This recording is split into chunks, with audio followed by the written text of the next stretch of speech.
to this videos? If we make 5,000 likes to this video, we will upload more patriotic news. Thank you. AWWW. President Trump just dropped by a wedding and asked one question that lit up the room. President Trump took some time out from his working vacation to make someone's wedding extra special. The president landed in Bedminster, New Jersey on Friday to spend some time at his golf club while the White House is being renovated. President Trump is a social guy and is known for dropping in on weddings at his resorts to wish the happy couples well, and this time was no exception. One of the wedding guests took a brief video of his visit. President Trump, who is sporting his signature hat and looks like he was just out golfing, exclaims everyone having a good time yet, and takes pictures with some of the guests. The Bedminster Golf Club used to advertise President Trump's affinity for dropping by weddings, saying, "If he is on site for your big day, he will likely stop in and congratulate the happy couple.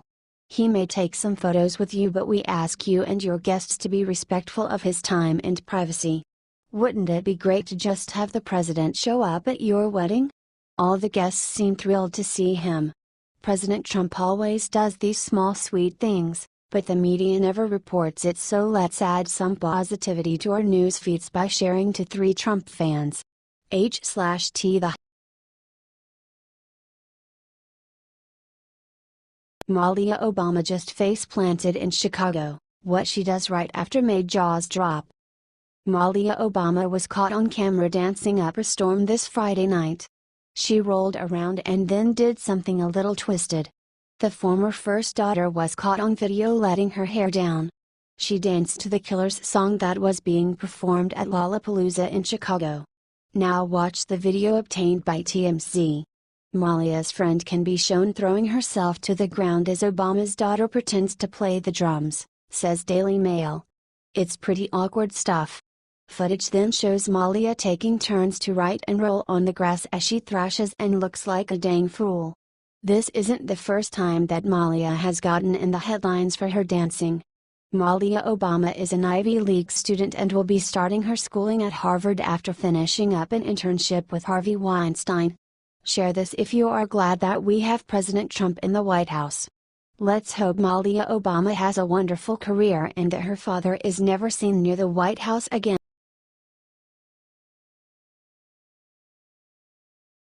Paul Ryan flipped what he just did to Trump's immigration bill has Trump boiling mad. Lord knows the Republicans have not made it easy for Donald Trump to keep his legislative campaign promises because the people in Congress can't get their foots out of their $8s. And in walks Paul Ryan. Ryan must have heard Trump's new immigration bill aimed at curbing low-skilled legal immigrants has some momentum. He just couldn't help but show his true colors to everyone. Paul Ryan just said he doesn't support Trump's immigration reform. Ryan told the Milwaukee Journal-Sentinel on Friday, "I just think arbitrary cuts to legal immigration don't take into effect the economy's needs as the boomers are retiring. With baby boomers leaving the workforce, we're still going to have labor shortages in certain areas, and that is where a well-reformed legal immigration system should be able to make up the difference." Now, let me clarify the bill they are talking about so you can decide for yourself. This week Trump introduced the RAISE Act with Sens. Tom Cotton, RR, and David Perdue, RGA. The new bill will change our immigration system from a lottery into a merit-based system. The new system means that people with skills our country is in need of will get first priority on immigration. It will also favor English speakers over non-English speakers. It will no longer favor extended family members over all else. So how could this hurt us? John McCain said we need unskilled immigrants to do the jobs Americans don't want to do. Isn't that slavery, McCain? If you think Trump's new immigration policy is smart, many other countries already use the same system. Help share this everywhere and comment dump Paul.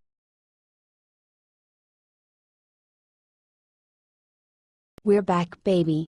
President Trump's latest announcement will have every American worker yelling hooray. President Trump promised during his campaign to bring manufacturing back to America, and he's just delivered another major win. The president sent out a tweet on Friday announcing car manufacturers Toyota and Mazda would be creating 4,000 new jobs and investing $1.6 billion in a new manufacturing plant in the U.S. Even better, the two companies will be working together to innovate electric vehicles, developing connected technology and collaborating on advanced safety technologies. Toyota already has 6 plants in the U.S., but Mazda will be gaining a foothold in production capacity in the U.S. market through this new deal. Mazda currently ships to the U.S., its biggest market, through Mexico and Japan. President Trump slammed Toyota earlier this year for its plans to build a new factory in Mexico. The president then suggested he would put a border tax on Toyota's cars. The plan will be completed by 2021 and the two companies have not yet announced where the new plant will be located. Wherever it is, it's great news for the US and the American people. Share 4,000 times, one for each new job, to spread the good news, because we know the media is going to bury this pretty quick. H/T The Hill.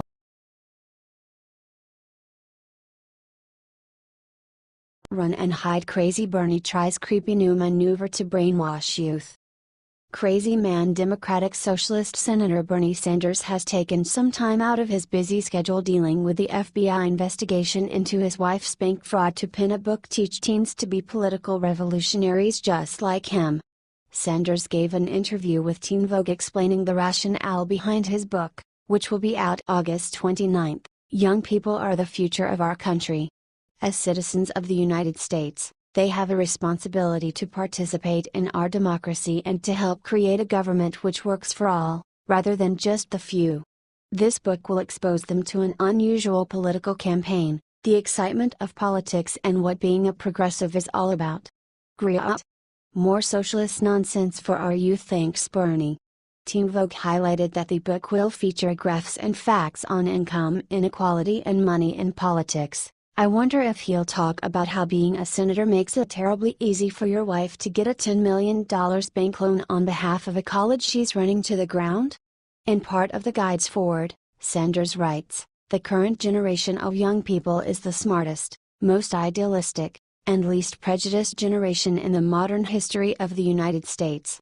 This is a generation that is prepared to think big and move this country in a very different direction than we have been traveling for years. Yesh. I quite like the direction the USA has been traveling, thanks. Hopefully our nation's youth won't be suckered into the lies of democratic socialism. I think it's high time Sanders retires to one of his 3 homes. Share if you agree. H/T The Washington Examiner.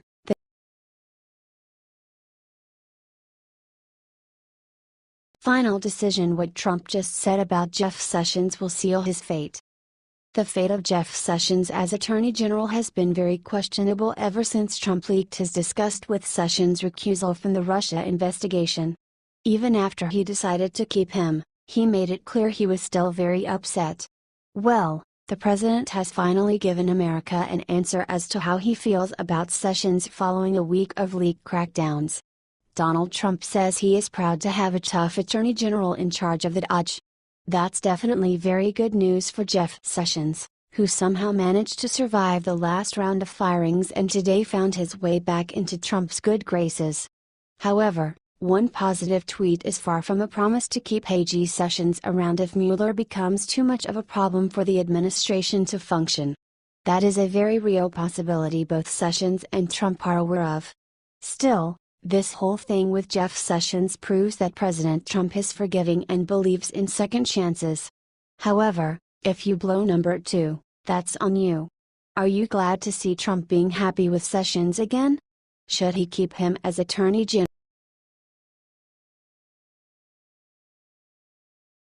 McConnell just served Hillary some cold hard truth that will have her hanging her head in shame. Senate Majority Leader Mitch McConnell has had a rough couple of weeks trying and failing to repeal and replace Obamacare.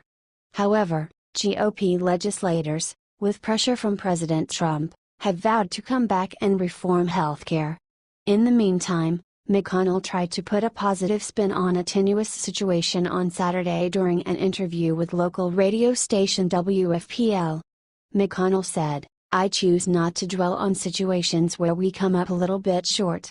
Then he dropped the hammer, even on the night when we came up one vote short of our dream to repeal and replace Obamacare. Here's the first thing I thought about: feel better, Hillary Clinton could be president. Mitch McConnell has a lot of faults, but this time he totally nailed it. Republicans can get so caught up in what they haven't been doing that they forget conservatives have done a lot, and no matter what, it's a heck of a lot better than it would be if Hillary Clinton had won. The GOP is the best hope we got for getting health reform right with President Trump steering the party. We have a lot of reasons to hope our other political representatives will get this right. H/T